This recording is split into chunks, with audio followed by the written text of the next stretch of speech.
De vuelta en a las 8:45 este día domingo. Gracias por acompañarnos. Discutimos en torno a la reforma constitucional. Por un lado tenemos la posición de Roberto Ardón, él es director ejecutivo, del CACIF. Él nos dice que se trata de una reforma en la cual ven méritos y asuntos necesarios y útiles para la buena marcha de la justicia, pero ven con preocupación también que se produzca de una manera acelerada y creen que requeriría de una discusión más amplia. En concreto, a Alexander Eisenstadt, nuestro segundo invitado, nos dice que es difícil que se produzca una discusión real respecto a los cambios que se están dando en la Constitución, porque tendría que ser una discusión técnica que no cabe a nivel general. Además dice que esta reforma constitucional está teniendo ya bastante más discusión y más representatividad en términos generales que la que llegó a tener en 1984-85 la promulgación de la actual Constitución de Guatemala. En concreto, señores, el señor Ardón nos habló de cuáles eran los puntos fundamentales en los que el sector privado organizado encuentra razones para la preocupación. Nos hablaba de la jurisdicción indígena reconocida por la reforma, nos hablaba también de la integración del Consejo Nacional de Justicia, un asunto que, como bien dijo Claudia, no le preocupa solo al sector privado. Incluso hay jueces y magistrados que cuestionan la constitución de este Consejo Nacional de Seguridad, porque dicen que estaría convirtiéndose en un cuarto poder del Estado. Pero por el otro lado, Alexander Eisenstadt nos dice que es indispensable para limitar los despropósitos que ha generado vía las comisiones de postulación en el organismo judicial, pues crear este tipo de consejo que permita administrar o limitar esa clase de dificultades. A mí me llamó la atención la respuesta de Alexander Eisenstadt en este sentido, porque creo que nos hemos concentrado mucho, y así debe ser, por supuesto, en lo que propone la reforma, es decir, hacia el futuro, pero poco hemos revisado ese pasado, aunque existen ríos de tinta y de tiempo que se criticaron las comisiones de postulación, pero lo dijo él de alguna manera, lo que trató de trasladarse a la academia resultó un fracaso y nos quedan pocas instituciones de las cuales echar mano para confiar en esta tarea que es nominar jueces y magistrados. A mí me parece esto preocupante. ¿Y por qué me quiero fijar en ese pasado? Porque es justamente para construir un futuro con una guía mucho más sólida. Creo que la pregunta que se hacen entre jueces con quienes he platicado directamente sobre su preocupación del Consejo Nacional de Justicia es que nos garantiza que tampoco se va a politizar este Consejo Nacional de la Justicia, sobre todo cuando incluye a un representante del organismo legislativo y a uno del organismo ejecutivo. ¿Qué nos garantiza, en pocas palabras, que el presidente no va a meter la mano ahí y que los diputados tampoco? Creo que la respuesta la vamos a ver también con el paso del tiempo, pero por lo menos hay un sistema de pesos y contrapesos, y la gran virtud de no dedicar a la Corte Suprema de Justicia a comprar papel, hojas, a discutir traslados de jueces y cuestiones administrativas. Yo veo con respecto al Consejo Nacional de Justicia una apertura a rectificar, incluso si es necesario, la propuesta que se está conociendo ahora. Yo creo que en poco tiempo vamos a ver esa posibilidad de que exista, a partir de la discusión y de la oposición, una propuesta que encaje mejor y en vez de crear ese suprapoder que muchos temen. Pero con respecto al pluralismo jurídico, por más que intento ver como una disposición a discutir, más bien veo que es la disposición a discutir para convencer a los sectores que lo apoyan de que no es necesario reformar. Y lo que entiendo es que el pluralismo jurídico es parte medular de esa reforma, y si se quitara, perdería prácticamente un pilar de lo que se está buscando en el Congreso de la República. Y ahí sí yo no veo que se esté buscando un diálogo para llegar a un acuerdo como en el Consejo. No sé si me logro explicar. Más bien es un diálogo para convencer de que eso no es necesario, y eso creo que puede ser la gran idea que se puede suprimir. Exacto. Mira, yo lo que he visto aquí es que son posturas muy razonables las que han dado los dos invitados.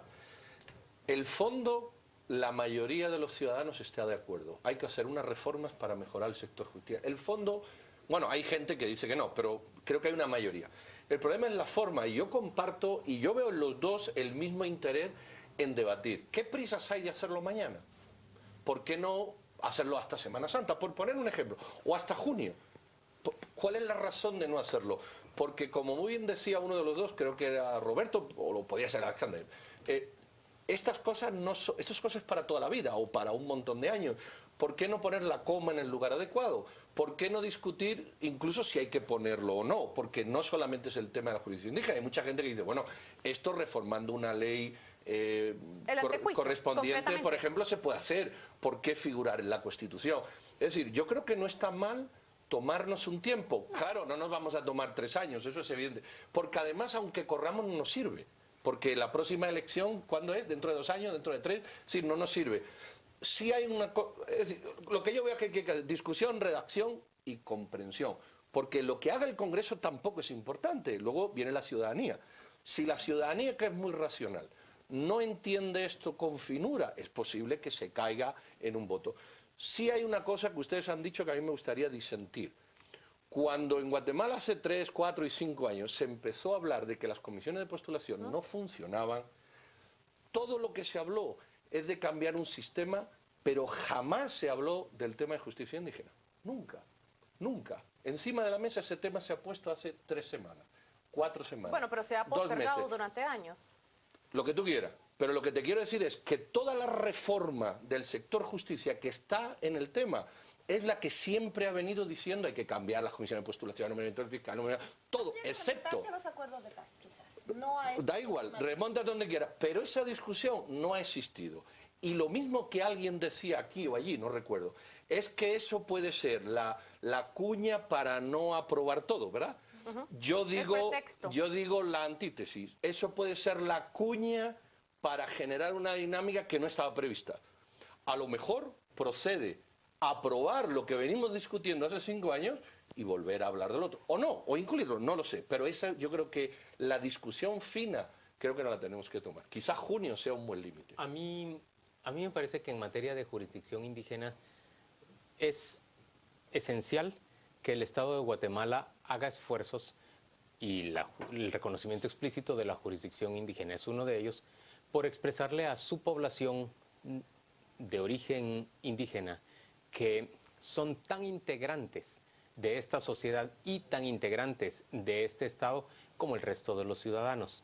Me parece que históricamente nuestro país ha tenido la imposición de un modelo de corte occidental, liberal, por encima de una población nativa que no pertenece a esa tradición específicamente y ha sobrevivido por muchos años y además se ha aplicado con mucho éxito en términos generales ese sistema de justicia que le es propio a esas poblaciones. Lo que está produciéndose en este momento es un reconocimiento explícito si se termina aprobando dentro de la Constitución. A mí me parece que enviar ese mensaje hacia la población indígena no solo es necesario, útil y justo en este momento, sino que además es visionario en términos de mantener la integralidad de nuestro territorio y de nuestra sociedad. Estoy hablando, por supuesto, en términos generales. De hecho, a mí me parece que el Estado de Guatemala debería imponerse como una tarea buscar esa equiparación, esa igualdad, sobre todo igualdad de oportunidades para los ciudadanos indígenas guatemaltecos, de manera que ellos se sientan tan integrantes del territorio nacional, pues de la sociedad guatemalteca, como el resto. Se nos ha comido el tiempo y apenas hemos podido hablar del principio de este tema. Pero, señores, Consejo Nacional de Justicia, yo entiendo que haya muchas razones para cuestionar la creación de ese consejo, pero creo que la razón fundamental tiene que ver con la disputa del poder real. Si este consejo va a nominar a magistrados a Corte de Constitucionalidad, señores, ese poder lo pierden otros sectores que no querrían perderlo, porque la Corte, pero no es solo la academia, que la USAC está peleando y el Colegio de Abogados también, pero no son solo ellos. A mí me parece que mucho de lo que estamos viendo es una disputa de poder político en torno a esa reforma a la Constitución. Un consejo para que sea administrativo, esa es la razón. No solo administrativo. No, pero la razón de fondo, vete al objeto de la ley. ¿Cuál es el objeto? Crear un órgano que administre y no complique el ejercicio del Poder Judicial, no esté complicado con la administración. Bueno, crea un órgano administrativo. Ahora, si creas un órgano administrativo y además le das poderes judiciales, la pregunta es, ¿qué estás separando respecto de lo que hay? Está dividido en dos ese Consejo Nacional, justamente las tareas administrativas y las tareas jurisdiccionales. Ese es el problema. Pero un último punto, y me estoy robando los minutos. el Colegio de Abogados ni pío ha dicho. Ya. Es que es uno de los grandes perdedores de ese poder real del que tú hablas. Colegio de Abogados, universidades, y ni pío se les ha Bueno, escuchado universidades decir. no. La única han universidad emitido que se ha opinión, puesto ha sido la de San Carlos, ¿eh? Emiten opinión, pero que ¿acaso la- están reclamando y están diciendo por Señores. qué nos quitan a nosotros ese derecho? Vamos a la pausa comercial y volvemos dentro de muy poco. Desde el inicio se lo hemos ofrecido aquí en su canal antiguo. Usted va a encontrar más discusión, más debate, más información en torno a la reforma constitucional que en ningún otro sitio de este país.